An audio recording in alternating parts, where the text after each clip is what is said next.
2 dozen roses is the gift that just keeps on giving. It's better than Jelly of the Month Club.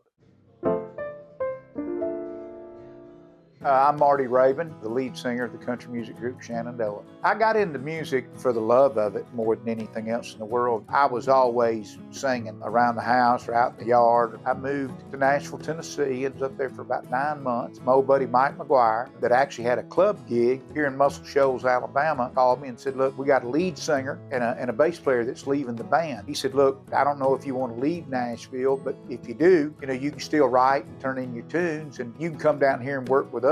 That's really the beginning and literally where I am now, because probably about a year and a half after working, we struck the interest of Robert Byrne and Tommy Brassfield, and Rick Hall was real interested in what we'd been discussing and what we'd been talking about, and wanted to know if he could get involved. I always enjoyed working with Rick. I learned real quick that Rick actually wasn't that hard to get along with, because Rick actually wanted what you wanted, and that was to make the best record that you could absolutely make. Thank goodness we were smart enough to surround ourselves with not only smart people, but good song people. And here we are, Shenandoah 2026, we're celebrating our 40th year in the business. It's due because of tunes like Mama Knows, and Church on Cumberland Road, and 2 Dozen Roses, and Moon Over Georgia, and I Want to Be Loved Like That. And in the 90s, when country music literally had the pie chart, from 80 till 97, I mean, we were right slap dab in the middle of 90s country music, and that's become our wheelhouse. That 90s country music has made one whale of a comeback. We keep pinching ourselves and telling each other that, man,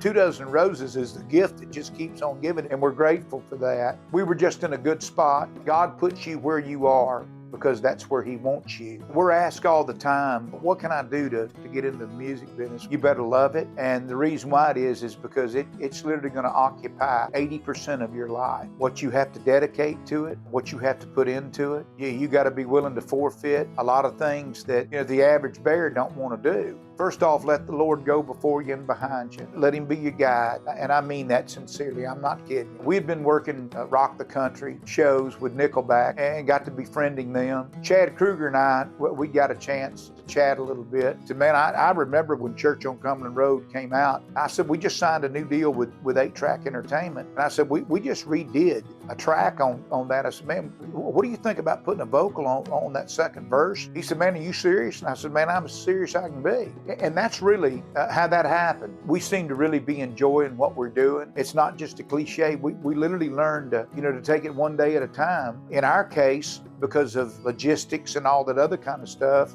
you have to take it a year at a time. So I know that 26 is probably going to be the busiest year that we've ever had. We got a lot of fun things that's lined up for the year, a lot of exciting things that we're going to get to do that we never have before. We're going to fly on a plane. We're going to jump in the bus. We're going to ride the back end of a van. We're going to get on stage somewhere, somehow, and we're going to try to get to as many people as we absolutely can and run up and down the road like our hair's on fire, like we always have. And just keep loving on people and let people keep loving on us.